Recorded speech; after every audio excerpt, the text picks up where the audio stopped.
کسی نے سلطان محمود غزنوی سے یہ بات کہی، اللہ اکبر، کہ آپ کا نالائق بھتیجا میرے گھر میں گھس آتا ہے۔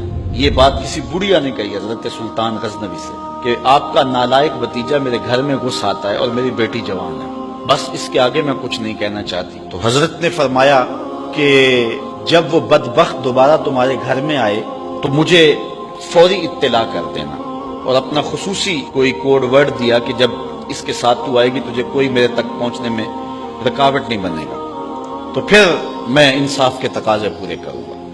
2-3 دن گزرے، بڑھی آ گئی، رات کا موقع تھا، سلطان اٹھا، تلوار لی اور ساتھ چل پڑا۔ بڑھیا کے گھر میں داخل ہوا، داخل ہوتے اس نے کہا کہ چراغ گل کر دیا جائے۔ چراغ گل کر دیا گیا تو اس نے جا کے اس نوجوان کی گردن کاٹ دی۔ پھر اس کے بعد اس نے کہا کہ مجھے پانی دیا جائے۔ اس نے پانی کا کٹورا دیا، اس نے پانی پیا، پھر کہا اب چراغ جلا دو۔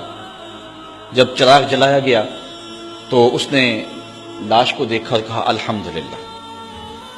بڑھیا نے کہا کہ مجھے بتائیں کہ آپ نے یہ 3 کام بڑے عجیب کیے ہیں، جب آئے ہیں تو چراغ بند کروایا ہے، پھر پانی مانگا ہے، اور پھر الحمدللہ کہا ہے۔ تو بادشاہ نے ٹالا، کہا کہ اس راز کو راز رہنے دیا جائے، لیکن بڑھیا ضد کر گئی۔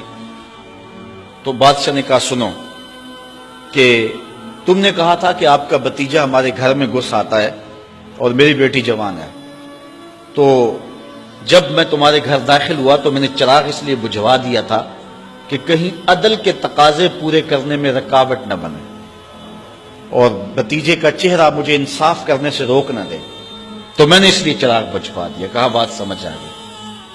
تو کہا آپ نے جب چراغ بعد میں روشن کروایا تو الحمدللہ کیوں کہا؟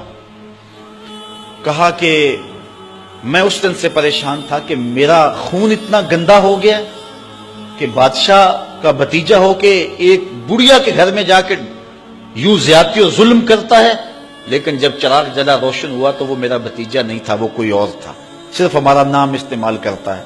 تو میں نے کہا الحمدللہ، یا اللہ تیرا شکر ہے کہ میری نسل اتنی گندی نہیں ہوئی ہے۔ تو کہا آپ نے پھر فوری پانی منگوایا اور پیا۔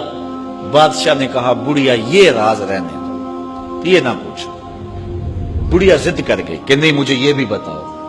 تو کہا بڑھیا پھر سن، جس دن سے تو نے بتایا تھا کہ آپ کا بھتیجا میرے گھر میں گھس آتا ہے، اس دن سے نہ میں نے پانی پیا تھا نہ کھانا کھایا تھا۔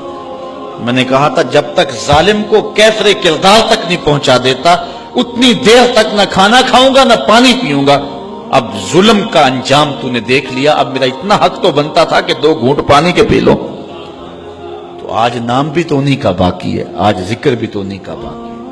جن لوگوں نے عدل و انصاف کے بخیے ادھیڑ کے رکھ دیے پھر حرف غلط کی طرح مٹ جاتے ہیں، ان کی قبروں کے نشان بھی باقی نہیں رہتے۔ دنیا کے اوپر کتنے لوگ تھے، رضا شاہ پہلوی دیکھ لیں، ایران کا شہنشاہ ایران دیکھ لیں، کہ پھر بعد میں دیکھیے کہ ان کو قبر کے لیے جگہ نہیں مل رہی ہے۔ تو جنہوں نے عدل کیا، جنہوں نے انصاف کیا، تو زمانے کے اوپر نام انہی کا رہتا ہے، اور کسی ملک میں کسی جگہ پہ عدل و انصاف سے ہی ملک اور وطن قائم رہتے ہیں۔ الملک یدوم بالکفر ولا یدوم بالظلم، ملک کفر سے تو قائم رہ سکتے ہیں لیکن ظلم سے قائم نہیں رہتے۔